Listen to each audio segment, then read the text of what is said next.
తాను సరెండర్ కాలేదని అరెస్టు చేశారని మావోయిస్టు పార్టీ మాజీ చీఫ్ దేవ్జీ సంచలన వ్యాఖ్యలు చేశారు.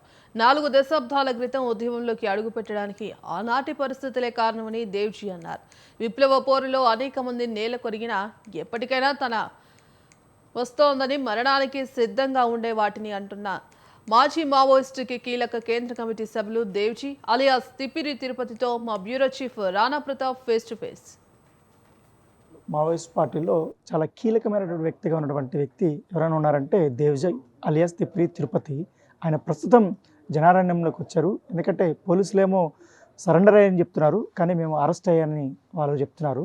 అయితే రాబోయే రోజుల్లో ఎలా ఉండబోతుంది, ఆయన భవితవ్యం ఎలా ఉండబోతుంది, ముఖ్యంగా ప్రజలకి ఏం చెప్పాలనుకుంటున్నారు, ఇన్ని రోజులు జరిగినటువంటి ఈ ఉద్యమం కాలంలో ఆయన సాధించింది ఏంటంటే ఒకసారి మనం దేవ్జీతో కలిసి మాట్లాడదాం. నమస్తే దేవ్జీ. ఎందుకంటే దాదాపు 43 సంవత్సరాలు అంటే చిన్న ఉద్యమం కాదు, ఒక జీవితమే అక్కడ గడిచిపోయింది. ఏంటి మీరు అంత పెద్ద నిర్ణయం తీసుకోవడానికి అప్పట్లో ఉన్నటువంటి కారణాలు ఏంటి, ఏ అంశాలు మీకు ప్రభావితం ఎక్కువ చేశాయి? 1980లో 80 సంవత్సరం చివరి నుంచి రాడికల్ స్టూడెంట్స్ యూనియన్లో పనిచేయడం మొదలుపెట్టిన. 84లో దండకారణ్యానికి వెళ్ళిన. అంటే అప్పుడు మా పార్టీ అంటే సిపిఐఎంఎల్ పీపుల్స్ వార్ అనేక ప్రజా సంఘాలను పెట్టి ప్రచారం చేసేది. అంటే ఆ రోజుల్లో భూస్వామ్య దోపిడీ పీడన బాగా ఉండేది పల్లెల్లో. కేవలం పల్లెల్లోనే కాకుండా సింగరేణి లాంటి చోట్ల కార్మికుల మీద కూడా దోపిడీ పీడనలు ఉండేవి. పట్టణాల్లో అనేక సమస్యలు ఉండేవి. పట్టణ సమస్యలు, కార్మికుల సమస్యలు, రైతుల సమస్యలు, విద్యార్థుల సమస్యలు, నిరుద్యోగ సమస్యలు, వీటన్నిటి మీద ఆ రోజు పార్టీ అనేక కార్యక్రమాలు తీసుకొని ప్రచారం చేసేది. అది దాన్ని ఆ ప్రచారం ద్వారా నేను పార్టీ రాజకీయాలకు దగ్గరై నిజమే ఈ పార్టీ ఏదైతే దోపిడీ పీడన లేని సమాజాన్ని నిర్మించాలని అనుకుంటుందో ఇది గొప్ప ఆదర్శం. ఆ ఆదర్శ సాధన కోసం నేను కూడా పార్టీలో చేరడమే సరిగ్గా ఉంటుంది అని నిర్ణయం తీసుకొని వెళ్ళిన. కుటుంబం, వ్యక్తిగత జీవితం అన్నీ వదిలి వెళ్ళేటప్పుడు అసలు ఏమనిపించింది ఆ క్షణంలో? అంటే ఇప్పుడు మనంతటా మనమే స్వచ్ఛందంగా మన జీవితాన్ని ఉద్యమానికి సమర్పితం చేద్దాము అని అనుకున్నప్పుడు వేరే ఇంకేమి మనకు ఇబ్బందులు అనిపించాయి. చాలా ఉత్సాహంతో, అంటే అప్పటి నుండి వెళ్ళినామంటే ఇప్పటి వరకు ఉత్సాహంగానే పట్టుదలగానే పనిచేసినాం. అంటే సొంతంగా నిర్ణయం కదా అది. ఇంకెవరో నువ్వు ఇట్లా రావాలి అని ఒత్తిడి చేసినప్పుడు మనకు కష్టం అనిపిస్తుంది. మనంతటా మనమే స్వచ్ఛందంగా దీనికి అంకితమై పనిచేయాలి నిరంతరం చనిపోయేంత వరకు అని అనుకున్నాం. కాబట్టి అట్లా అప్పటి నుండి ఇప్పటి వరకు ఏం ఇబ్బందులు అనిపించలేదు. ఇన్ని సంవత్సరాలంటే మొత్తం అడవుల్లోనే జీవితం, జనారణ్యంలో పెద్దగా కనపడిన సందర్భాలు ఉండదు. ఏంటి ఎట్లా ఉండేది అక్కడ ప్రతిరోజు ఆ కఠిన జీవితం ఎలా అనిపించేది? ఎందుకంటే ఎప్పుడు అడవిలో ఉండడము, తిండి కానీ ఎట్లా ఉండేది అసలు మీ అక్కడ ఉన్నటువంటి పరిస్థితి? అంటే ఇప్పుడు అక్కడ సమాజం అడవిలో కూడా జనాలు ఉన్నారు కదా, ఆ జనాల బతుకులు చూసినప్పుడు మాది ఇంకా కొంత మెరుగ్గానే ఉండేది అనిపించింది. కాబట్టి అట్లా మాకేం ఇబ్బంది లేదనేది. సో ఈ దీర్ఘకాలం మొత్తం మీ ఉద్యమంతో ఎట్లా అనిపిస్తుంది? ఇప్పుడు బయటకు వచ్చారు కదా మీరు, అంటే 40 సంవత్సరాలు ఉన్నాను, ఇప్పుడు బయటకు వచ్చాను, ఎలా ఉండబోతుంది అనేది ఎట్లా ఉంటుంది? అంటే ఇప్పుడు మేము 40 సంవత్సరాలకు పైగా మేము అందరం కలిసి సమిష్టిగా ప్రజల కోసం పనిచేసినప్పుడు ప్రజల్ని చైతన్యవంతం చేయడం అనేది ఒక గొప్ప విషయం. ప్రజల్ని లక్షలాది మందిని సంఘటితం చేయడం ఒక గొప్ప విషయం. ఒక జంతన సర్కార్లను ఏర్పాటు చేయడం గొప్ప విషయం. అనేక చోట్ల భూములు లేని వాళ్ళకు భూములు ఇవ్వడం అనేటువంటి గొప్ప విషయం. అడవి మీద ఆదివాసులకు అధికారం లభించేటట్టు చేయడం గొప్ప విషయం. అట్లా ఇవన్నీ చాలా విషయాలు ఉన్నాయి. అప్పట్లో ఉద్యమంలోకి వెళ్ళేటప్పుడు సిద్ధాంతాలు అనేది చాలా గట్టిగా ఉండేది, దాని తగ్గట్టుగానే ఉండేవారు. ఎందుకంటే మీ సీనియర్స్ కానీ ఎవరైనా కూడా ఉద్యమంలోకి రావాలన్నప్పుడు కూడా అంటే ఈ 15 సంవత్సరాలు 20 సంవత్సరాలు అలాంటి సిచ్యువేషన్ ఉందా? అంత సిద్ధాంతపరమైనటువంటి వ్యక్తులే ఉద్యమంలోకి వచ్చారా? మీరున్నప్పుడు ఇప్పుడున్న పరిస్థితులు ఎలా ఉండేది, ఎలా బీరేజ్ చేస్తారు మీరు ఉద్యమంలో? అంటే ఇప్పుడు ప్రారంభంలో సిద్ధాంత రాజకీయ పరిజ్ఞానం ఉన్న వాళ్ళు వచ్చిన మాట వాస్తవమే. ఇప్పుడు అంటే అలాంటి చదువుకున్న వాళ్ళ రూపంలో రాలేదు, కానీ చదువుకోనప్పటికీ కూడా ఈ వ్యవస్థ ఇది ఒక దోపిడీ వ్యవస్థ. దీని మూలంగా మనకు అనేక సమస్యలు ఉన్నాయి. దీనికి వ్యతిరేకంగా పోరాడాలి అని తమ జీవిత అనుభవం నుండి నేర్చుకొని చైతన్యవంతమైన వాళ్ళే వేరు స్థాయిలో నాయకులుగా ఉన్నారు. ఈ తేడా అంటే చదువే ప్రామాణికము అనుకున్నప్పుడు లేదా మాటను వ్యక్తీకరించడమే ప్రామాణికంగా చూసుకున్నప్పుడు అది తగ్గింది అనిపిస్తుంది. కానీ సొంత జీవితానుభవం ద్వారా దీనికి వ్యతిరేకంగా పోరాటం చేయాలి అని నలుగురిని అర్థం చేయించి నడపగలిగినటువంటి వాళ్ళు నాయకులుగా ఉన్నమాట వాస్తవం అది. ఎక్కువ మావోయిస్ట్ పార్టీ దాదాపు 15 సంవత్సరాల నుంచి కూడా బాగా బలహీనపడింది. దీనికి కారణం టెక్నాలజీ కానీ, లేకపోతే చాలామంది 2 సంవత్సరాలు ఉద్యమం చేసిన తర్వాత వెళ్ళి ఇన్ఫర్మేషన్ ఇవ్వడము, ఇవన్నీ జరిగినాయి. దానివల్లనే చాలామంది కీలక నేతలకు ముప్పుగా మారింది అనేది వార్తలు వచ్చాయి. నిజంగానే ఆ రేంజ్లో బలహీన పడిపోయిందా? దానికి ఏంటి కారణాలు? అదే అంటే ఇప్పుడు ఉద్యమము 2012 నుండి బలహీనపడిందని మేము కూడా అంచనా వేసినాం. దానికి అంటే పట్టణంలోని విద్యార్థి యువకులను కూడగట్టడానికి తోడ్పడేలా మేము సరైన కార్యక్రమం రూపొందించి నిరంతరం అంటే శత్రుదాడుల మధ్య కూడా పట్టణాలను వదిలిపెట్టకుండా పనిచేయకపోవడంతో ఇక్కడ నుంచి రిక్రూట్మెంట్ తగ్గింది. దాంతో అడవికి ఆదివాసులకు పరిమితమైన అది మెయిన్ బలహీనత. తర్వాత ఈ టెక్నాలజీ అనేటువంటిది తర్వాత కారణాలు. మెయిన్గా ఇది సమాజంలో ఉన్న అన్ని సెక్షన్లను కూడగట్టడంలో విఫలం కావడం అంటాం చూడు, అది ఆ బలహీనత మెయిన్. గతంలో మావోయిస్టులు అంటే ఎక్కువగా ఇతర రాష్ట్రాల్లోనే కానీ తెలంగాణకు సంబంధించిన వారు, తెలుగుకు సంబంధించినటువంటి వారు నాయకులు ఎక్కువగా ప్రముఖంగా వినిపించేది. రిక్రూట్మెంట్ కూడా ఎక్కువగా ఉండేది అని చెప్పారు. కానీ ఈ 20 సంవత్సరాల్లో ఎట్లా ఉండేది సార్? ఎట్లా అందరు రిక్రూట్మెంట్ ఇక్కడి నుంచి తగ్గిందా లేకపోతే ఇంకా పెరిగిందా? అంటే ఇప్పుడు ఉద్యమాలు ఎక్కడ ఉంటాయో ఆ ఉద్యమాలను వెన్నంటే నాయకులు తయారవుతారు. తెలుగు రాష్ట్రాలలో ఉద్యమం బలంగా ఉండే కాబట్టి తెలుగు వాళ్ళు ఎక్కువ ఉన్నారు. దండకారణ్యంలో ఉద్యమం బలంగా ఉన్నప్పుడు దండకారణ్యం నుంచి నాయకులు అయ్యారు. అట్లా ఇక్కడ రిక్రూట్మెంట్ తగ్గింది కాబట్టి ఇక్కడ నుంచి నాయకులు తగ్గారు. ఇప్పుడు ప్రభుత్వం మీరు చూస్తున్నాం దాదాపు 20 ఏళ్ళ నుంచి బాగా ఫోర్స్ చేస్తుంది మావోయిస్టులని. మ్యాక్సిమం మీరు లొంగిపోండి, మీకు కావాల్సినటువంటి అన్ని ఏర్పాట్లు చేస్తున్నామని చెప్తున్నారు. కానీ కొంతమంది లొంగిపోలేదు, వారి ఉద్యమ పంతాలను మీరు కూడా వెళ్ళిపోయారు. ఏంటి ఎట్లా చూస్తారు ప్రభుత్వం లొంగుపాటు చేయండి ఆ స్కీమ్ తీసుకొచ్చిన తర్వాత ఎట్లా చర్చలు జరిపింది? అప్పట్లో ఎలా ఉండేది? అంటే ఇప్పుడు ప్రభుత్వాలు చాలా రోజుల నుంచి సరెండర్ పాలసీలు అని చెప్పి ఒక రాష్ట్రాన్ని మించి ఒక రాష్ట్రం తీసుకొచ్చింది. కానీ ఈ కగారు యుద్ధం ప్రారంభమయ్యేంత వరకు ఎక్కడ కూడా ఏ రాష్ట్ర ప్రభుత్వం కూడా సరెండర్ పాలసీలలో తమ అనుకున్నటువంటి ఫలితాలు సాధించలేదు. అంటే కగారు యుద్ధం మొదలైన తర్వాత నిరంతరం ఒక నరమేధం అంటాం కదా, నరసంహారం. దాంతో కొంతమంది సహజంగానే కొంతమంది త్యాగానికి సిద్ధపడతారు, కొంతమంది త్యాగానికి సిద్ధపడరు. త్యాగానికి సిద్ధపడినటువంటి వ్యక్తులు సరెండర్ అయ్యేట వాస్తవమే. ఎందుకంటే ఈ ఆపరేషన్ కగార్ స్టార్ట్ కాకముందు 4 రాష్ట్రాల్లో మీ యొక్క ప్రభావం అనేది చాలా గట్టిగా ఉండేది, కీలకంగా ఉండేవారు దేవ్జీ అని చెప్పారు. అంటే మీ ఆ మద్దతుదారులు కానీ, మీతో పనిచేసినటువంటి వారు కానీ ఈ కగారు ఇంత భారీ స్థాయిలో వాళ్ళు చేపడతారు, దీని ప్రభావం ఇంత రేంజ్లో ఉంటుందని మీరు అప్పుడు ఎక్స్పెక్ట్ చేశారా అసలు? అంటే ఇప్పుడు మేము 18లోనే ఒక అంచనా వేసినాం, రానున్న రోజులలో చాలా భారీ యుద్ధం నడుస్తుందని. అందుకోసం మనం దండకారణ్యం నుండి బలగాలను ఇతర ప్రాంతాలకు రిట్రీట్ చేయాలని నిర్ణయం చేసినాం. కానీ అది మేము మా బలగాలు అర్థం చేసుకొని అమలు చేయాలి. దాంతో చక్రవ్యూహంలో ఇరుక్కపోయినట్టు అయిపోయింది. ఎందుకంటే మన ముఖ్యంగా తెలుగు వారి నుంచి కూడా చాలా పెద్ద పెద్ద నాయకులు బయటకు వచ్చారు. చాలామంది అసలు బాసిన పరిస్థితి కూడా వచ్చాయి. అప్పుడు ఆ సిచ్యువేషన్ ఏమనిపించేది? ఎందుకంటే ఎంతోమందిని చూసి మీరు ఇన్స్పైర్ అయ్యి వెళ్ళి ఉంటారు, ప్రజల కోసం పోరాడాలనుకుంటున్నారు. ఎన్కౌంటర్లో చనిపోవడం కానీ ఇలాంటి సంఘటనలు జరిగాయి. పెద్ద పెద్ద నాయకులంతా కూడా నెలకొరిగిన పరిస్థితి.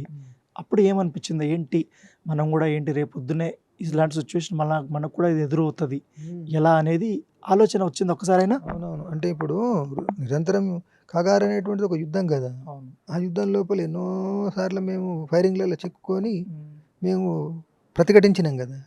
కాబట్టి అలాంటి సిచ్యువేషన్లో నిన్న మన తోటి కామ్రేడ్ చనిపోయిండు, రేపు మనం చనిపోవచ్చు అని ఆ చావుకు సిద్ధపడే పని చేసినాం, తిరిగినాం. అంటే ఇప్పుడు హిడ్మా గురించి విషయానికి వచ్చే అందరికి అప్పటి వరకు మా చిన్న చిన్న వ్యక్తులు చనిపోవడం కానీ ఎన్కౌంటర్ జరిగిందని వీధి కానీ మావోయిస్ట్ పార్టీకి ఎక్కడైనా కూడా మొత్తం ఇండియాలో హిడ్మా పేరు మారుమోగిపోతున్న సందర్భంలో సడన్గా హిడ్మా ఎన్కౌంటర్ అయ్యాడు అని తెలిసిన తర్వాత ఎట్లా అనిపించింది? ఎట్లా ఉండబోతే పరిణామాలు, ఇంకా ఉద్యమం ఎలా తీసుకెళ్ళాలి అన్న దాని మీద సందిగ్ధత ఏమన్నా మీ అందరిలో వచ్చిందా? అంటే ఇప్పుడు హిడ్మా అమరుడు కావడం అనేది మా పార్టీకి ఉద్యమానికి పెద్ద నష్టమే. దాని ప్రభావం ఉంటుంది అనేది కూడా అంచనా వేసినాం. అంటే కొంతమంది కొంతమంది ఒక్కొక్క నాయకుల్ని విశ్వసించి పనిచేస్తుంటారు కదా, అట్లా కొంతమంది, అందరని కాదు, కొద్దిమంది డిమోరలైజ్ కావచ్చు అని అంచనా వేసిన. హిడ్మా మరణం తర్వాత నెక్స్ట్ పార్టీ పగ్గాలు దేవ్జీకి వస్తాయి అనేది ఒక ఎప్పటి నుంచో నడుస్తూనే ఉంది. ఎందుకంటే కేంద్ర కమిటీలో చాలా కీలకంగా ఉన్న వ్యక్తి కాబట్టి నెక్స్ట్ ఆయనే ఉంటుంది. అలా వినపడినప్పుడు ఏంటి అప్పుడు సిద్ధపడ్డారా మీరు తీసుకోవడానికి? అంటే ఇప్పుడు నేను బాధ్యతలు స్వీకరించడము లేదు అనేది మా సీసీ మీటింగ్ అయితే అది నిర్ణయం జరిగేది, కాబట్టి కాలేదు. వార్తలు మాత్రం అట్లా వార్తలు అవి. ఏంటి ఇప్పుడు ఎట్లా చూస్తారు? మొత్తము చేంజెస్ అయిపోయి చాలా టెక్నాలజీ పెరిగిపోయింది. మీరు గడిపినటువంటి జీవితానికి ఇప్పుడు బయటకు వచ్చే చూస్తున్నటువంటి జీవితానికి చాలా తేడా వచ్చింది. ఇప్పుడంతా కూడా జంజీ అనే పేరుతో మొత్తం యువత అంతా ఉంది. ఎట్లా చూస్తారు మొత్తం ఈ పరిస్థితులంతా? అంటే ఇప్పుడు సమాజం ఎప్పుడైనా కానీ నిన్న ఉన్నట్టుగా ఈరోజు ఉండదు, ఈరోజు ఉన్నట్టుగా రేపు ఉండదు. సమాజం నిరంతరం చలనంలోనే ఉంటుంది, సమాజం నిరంతరం ముందుకే పోతుంటుంది కదా. అందుకోసం ఏంటంటే ఎంత ముందుకైనా కానీ దోపిడీ పీడనలు మాత్రం రూపాలను మార్చుకొని కొనసాగుతూనే ఉంటాయి. అవి ఉన్నంతకాలం పోరాటాలు ఉంటాయి. ఆ పోరాటాలను సంఘటితం చేసి నడపడం కోసమే మేము పోరాడాలనుకుంటున్నాం. అట్లా చాలా సందర్భాలు ఇట్లా ఎదురు కాల్పులు జరిగినప్పుడు కానీ అన్నప్పుడు అనిపించిందా మీకు లొంగిపోతే బాగుండు, లేక సరెండర్ అయిపోతే బాగుండు అనే అంశం ఏమన్నా వచ్చిందా మీకు ఎప్పుడైనా? ఎప్పుడు రాలే. నేను ఇప్పుడు ఇంతకుముందే చెప్పినా కదా, అంటే ఈరోజు మన తోటి ఉన్నటువంటి కామ్రేడు అమరుడయ్యిండు, రేపు మనం అమరులం అవుతాము. కాబట్టి ప్రాణాలు ఇవ్వాల్సిందే అనేది, సరెండర్ కావాలని ఎప్పుడు అనుకోలేదు. అంటే ఎట్లా చూస్తారు ఈ ఇంత సుదీర్ఘమైనటువంటి ఉద్యమ ప్రస్థానం వదిలి ఇప్పుడు మీరు రాబోతున్నారు? ప్రభుత్వం కూడా స్వచ్ఛందంగా లొంగిపోండిని కూడా పిలిపిస్తుంది, మీ సహచరులను కూడా లొంగిపోండిని పిలుపునిస్తుంది, మీ ద్వారా కూడా వాళ్ళు అప్పీల్ చేస్తున్నారు. రాష్ట్ర ముఖ్యమంత్రి రేవంత్ రెడ్డి వచ్చిన తర్వాత ఆయన ఎవరు కూడా చనిపోవడానికి వీలు లేదు అనేది ఒక తీసుకున్నారు. అందరితో చర్చలు జరిపి జనారణ్యంలో తీసుకురండి అని చెప్పిన తర్వాత ఏమనిపించింది? ముఖ్యమంత్రిని కలిసిన తర్వాత మీ పాయింట్ ఆఫ్ వ్యూ ఎలా ఉండేది? అదే అంటే ఇప్పుడు ముఖ్యమంత్రి గారికి మేము ఆయన ముందుంచినాం కదా పార్టీని ఒక లీగల్ పార్టీగా గుర్తించాలని. అది గుర్తిస్తే అప్పుడు లోపల ఉన్న వాళ్ళకు మేము పిలిపిస్తాం అనేటువంటిది. అంతేనా? సో మీరు అన్నారు కదా నేను పొలిటికల్లో యాక్టివ్ అవుతాను అనేది, దీంట్లో మీరు వచ్చిన రోజు చెప్పారు. ఏంటి మీకు అట్లనే ఉందా, లేకపోతే ఇతర పార్టీల వైపా, లేకపోతే ఇదే పార్టీని లీగలైజ్ చేసుకుని వెళ్ళాలనేది ఉందా? మా పార్టీని లీగల్ పార్టీగా చేసుకొని పోరాటాలు చేయాలనేది తప్ప ఇతర పార్టీలో చేరడం అనేది మేము ఆలోచించడం లేదు. తర్వాత ఏదో ఎమ్మెల్యేగానో ఎంపీగానో పోటీ చేయాలనే ఆలోచనలు మాకు లేవు. మీరు చెప్పండి, ఇంత సుదీర్ఘ ఉద్యమం జరిపిన తర్వాత హిడ్మా పంతా సపరేట్గా ఉండేది, మీ అందరి పంతా ఒక సపరేట్గా ఉండేది అనేది ఒక వార్తలు వచ్చేది, నిజమేనా? తప్పు అది. పార్టీలు అట్లా వ్యక్తుల పంతాలు ఉండయి. పార్టీకి ఆయన చాలా ఫోర్స్ఫుల్గా వెళ్తాడు, గెరిల్లా యుద్ధం టైప్ వెళ్తాడు అనేది. అంటే ఆయన వ్యక్తిగా నిర్ణయం తీసుకునేది కాదు కదా. ఒక ఆంబుజ్ చేయాలన్నా, రైడ్ చేయాలన్నా పార్టీ కమిటీ నిర్ణయం చేస్తుంది. కానీ నేను ఒక వ్యక్తిగా నిర్ణయం చేయలేను, ఇడుమా ఒక వ్యక్తిగా నిర్ణయం చేయలేరు. ఎవరైనా కానీ ఒక నాయకులు పార్టీలో వ్యక్తులుగా నిర్ణయం చేయలేరు. పార్టీ కూర్చుండి ఈ ఫలానా 3 నెలలు మనం ఒక క్యాంపెయిన్ నడపాలి, లేదా ఈ చర్య చేయాలి అని నిర్ణయాలు తీసుకుంటుంది. అట్లా ఇప్పుడు చాలామంది ఉద్యమంలో జాయిన్ అయ్యారు. ఫస్ట్లో ఉద్యమం పట్ల, సిద్ధాంతం పట్ల ఒక నమ్మకంతో చాలా కమిట్మెంట్తో పనిచేశారు. కానీ మధ్యలో కుటుంబం అని, వ్యక్తిగత జీవితం అని చాలామంది బయటకు వచ్చిన సందర్భాలు కూడా ఉన్నాయి. ఎట్లా మీకు అనిపించిందా? అట్లా ఏంటి ఇది ఇంతమంది నెలకొరుగుతున్నారు, మనం కూడా వెళ్ళిపోదాం, ప్రజల్లో కూడా చాలా వరకు మార్పు వచ్చింది అనే అంశం ఏమన్నా మీకు వచ్చిందా? అదే నేను ఇంతకుముందు చెప్పినా కదా, అట్లా ఎప్పుడు రాలేదు అనేది. సరెండర్ కావాలనే ఆలోచన ఎప్పుడు రాలేదు. ఎప్పుడు ఫ్యామిలీ మెంబర్స్ గుర్తుకు రావడం కానీ ఏమీ లేదా? అంటే ఫ్యామిలీ మెంబర్స్ అంటే దేశమే మొత్తం మన ఫ్యామిలీ అనుకున్నప్పుడు వేరెందుకు గుర్తొస్తుంది? అట్లా మీరు వచ్చేసారు బయటికి అయిన తర్వాత మీ ఊర్లో కానీ మీ కుటుంబ సభ్యులు కానీ సంబరాలు చేసుకుంటున్నారు. ఇంకా అజ్ఞాతంలో ఉన్న వాళ్ళు కూడా బయటికి రావాలని వాళ్ళు పిలుపునిస్తున్నారు. ఎట్లా చూస్తారు మొదటగా ఇంటికి వెళ్ళిన తర్వాత? అంటే ఇప్పుడు బహిరంగ జీవితంలోకి వచ్చినాం కాబట్టి ఇంటికి వెళ్ళి వాళ్ళని కలుసుడే ఉంటుంది. కానీ అయితే ఇల్లే సర్వస్వం చేసుకొని ఇంటికి పరిమితం కాదలుచుకోలేదు. మీలాంటి అగ్రనేతలు బయటకు వచ్చేసారు. ఇప్పుడు ఇంకా చాలా 70 ఏళ్ళ జీవితం ఉంది, అయిపోయింది ఇప్పటికే గణపతికి. ఆయన పేరు బాగా ప్రముఖంగా వినిపిస్తుంది. సరెండర్ అవ్వాలి, వచ్చేయాలి, ఆరోగ్య పరిస్థితులు కూడా చూసుకోవాలి అని చెప్తున్నారు. ఏంటి ఎట్లా చూస్తారు గణపతి యొక్క ఉద్యమాన్ని? అంటే ఆయన అది తను వ్యక్తిగతంగా నిర్ణయించుకోవాలి కదా. అది ఇంకా ఏంటి సార్, ఇప్పుడు చాలామంది ఇంకా ఉన్నారు, సరెండర్ కావడానికి రెడీగా ఉన్నారు అని అంటున్నారు. వాళ్ళకి ఇచ్చే పిలుపు ఏంటి సార్ మీరు? అంటే వాళ్ళకేం పిలిపిస్తాము? అంటే ఇప్పుడు ప్రభుత్వాలు ఆమోదిస్తే పార్టీని ఒక లీగల్ పార్టీ గుర్తిస్తామంటే అప్పుడు మేము పిలిపిస్తామని చెప్తున్నాం కదా. అది లేకుండా ఏం పిలుపు ఇవ్వడానికి ఆధారం లేదు కదా, పిలుపు ఇవ్వలేం. ఇంత సుదీర్ఘ జీవితం గడిపిన దేవ్జీ సరెండర్ అయ్యారా, అరెస్ట్ కాబడ్డారా? అరెస్టు, సరెండర్ కాలేదు నేను. అంటే ఇప్పుడు ఒక రాజకీయ నాయకుని, ఒక పోలీస్ అధికారిని ఆశ్రయించి నేను సరెండర్ కావాలనుకుని వస్తే సరెండరు, సోను సతీష్ లాగా వస్తే సరెండర్. నేను అట్లా కాదు, అరెస్ట్ చేసిండ్రు. అరెస్ట్ చేసినటువంటి తర్వాత అనివార్యంగా ఈ నిర్ణయం తీసుకోవడం జరిగింది. అందరితో చర్చించిన తర్వాత? అందరితో చర్చించలేదు, ముందు నా అంతటా నేనే నిర్ణయం తీసుకున్న తర్వాత 24 తర్వాత మేము కలిసి ఈ రకంగా ఇంకా బహిరంగంగా పనిచేద్దాం. సార్ ఇప్పుడు ఒకప్పట్లో మీరు వెళ్ళిన సందర్భంలో తెలంగాణలో చాలా ఎక్కువ మంది వెళ్ళేవారు ఉద్యమంలోకి. దాని తర్వాత ఒడిస్సా కానీ, ఛత్తీస్గఢ్ కానీ ఎక్కువగా అక్కడి నుంచి వాళ్ళు ఉద్యమంలో చేరడానికి ప్రధాన కారణాలు ఏమంటారు సార్? అప్పుడు ఇప్పుడు కూడా మన సరెండర్ అయిన వాళ్ళలో కూడా 25 సంవత్సరాల నుంచి 18 సంవత్సరాలు అంత చాలా తక్కువ ఏజ్ వాళ్ళే కనపడుతున్నారు, మహిళలు కానీ వీళ్ళందరూ. అంటే అక్కడ మా పార్టీ ఎక్కువ ప్రతిరోజు పొలిటికల్ ఆర్గనైజేషన్ వర్క్ చేసింది కాబట్టి అక్కడ ఎక్కువ మంది రిక్రూట్ అయ్యారు. ఇక్కడ వర్క్ చేసే అవకాశం రాలేదు కాబట్టి రిక్రూట్ కాలేదు. ఇక పిల్లలు అని అంటే ప్రభుత్వం ఓటు అధికారం 18 ఏళ్ళు అన్నది, మేము 17 ఏళ్ళకి భర్తీ చేసుకున్నాం. దాంట్లో పెద్ద సమస్య ఏం లేదు కదా.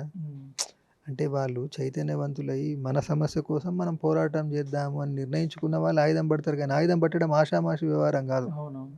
అట్లా వాళ్ళు చైతన్యయుతంగానే నిర్ణయం తీసుకొని ఆయుధం పట్టారు. అది ఏంటి ఇప్పుడు ఇన్ని రోజులు ఆయుధంతో పోరాటం చేశారు, ఇప్పుడు నెక్స్ట్ ఎట్లా ఉండబోతుంది? ఎట్లా కార్యాచరణ ఏ విధంగా ఉంది? ఆయుధాన్ని వదిలి నిరాయుధంగా చట్టబద్ధ పద్ధతుల్లో ప్రజల సమస్యలు తీసుకొని పోరాడదాం అని అనుకుంటున్నాం. అదే రేంజ్లో అంతే. ఎందుకంటే మీ గతంలో మీకంటే తక్కువ క్యాడర్లో పనిచేసినటువంటి వారు కూడా రాజకీయాల్లోకి వచ్చారు, ఉన్నత పదవులు సాధించినటువంటి సందర్భాలు ఉన్నారు. ప్రత్యక్షంగా కూడా కేంద్రంలో కానీ రాష్ట్రంలో కూడా చూస్తున్నాం. మీకు కూడా అట్లా వేరే పార్టీలో జాయిన్ అవ్వాలని ఉందా, లేకపోతే ఎట్లా ఉండబోతుంది? అది లేదు, వేరే పార్టీలో జాయిన్ అవ్వాలని ఆలోచన లేదు. అంతే అంతే. అంటే ఇప్పుడు మీరు అందరూ వచ్చేసినప్పుడు కానీ చాలా వరకు 90% ఉద్యమం అయిపోయింది అంటున్నారు. ఏంటి మావోయిజం అనేది అయిపోయింది అంటారా, లేకపోతే ఇట్లానే కొనసాగుతుందా అంటారా?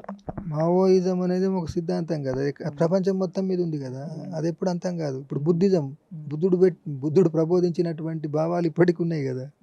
బుద్ధుడు భౌతికంగా చనిపోయిండు కానీ బుద్ధిస్ట్ భావాలు ఉన్నాయి. మావోయిజం అనేటువంటి ఒక సిద్ధాంతం, మార్క్సిజం లెనినిజం, మావోయిజం అనేది అది ఎప్పుడు సిద్ధాంతాలు అంతరించిపోవు. కాకపోతే దాన్ని గైడెన్స్గా తీసుకొని పనిచేసే పోరాట సంస్థలు, పార్టీలు కొన్నిసార్లు బలహీనపడితే దెబ్బతినిపోతాయి, మళ్ళీ పునర్నిర్మాణం అవుతాయి. అట్లా ఫైనల్గా చెప్పండి, కేంద్ర ప్రభుత్వం ఒక డెడ్ లైన్ పెట్టుకొని మరి ఆపరేషన్ కర్రెగొట్టలలో అయితే అసలు గాలింపు చర్యలు చాలా వేగంగా ఉండేది. అప్పుడు ఏకంగా డ్రోన్లు ఎగరేయడం ఇవంతా కూడా వచ్చి అయిపోయింది, ఇంకా ఉద్యోగం మన దగ్గరకు వచ్చేస్తున్నారు అనే సందర్భం అనిపించిందా? అంటే అది ఇప్పుడు భవిష్యత్తు చెప్తుంది, అది నేనే చెప్పడం సరిగా ఉండదు కదా. ఏంటి ఇంకా ఉన్న వాళ్ళ గురించి మీరు ఏం చెప్తారు? ఇంకా అజ్ఞాతంలో ఉన్న వాళ్ళు ఉంటారు. కేంద్ర రాష్ట్ర ప్రభుత్వాలు పార్టీని లీగల్గా గుర్తిస్తే మాలాగా బయటకు వస్తారు, లేదనుకుంటే వాళ్ళు అట్లనే ఉంటారు. అంటే ఇప్పుడు మీకు సెక్యూరిటీ పరంగా మీకు ఏం ప్రాబ్లం లేదంటారా గోయలు వచ్చిన తర్వాత? ఎందుకంటే ఏం ప్రాబ్లం ఉంటుంది? ఏం ప్రాబ్లం ఉండదు.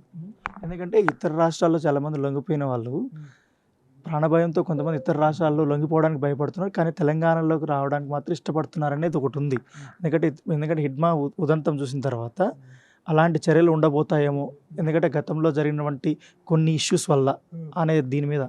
అదే ఏం లేదు, అలాంటి భద్రతాపరమైన సమస్యలు ఏం లేవు.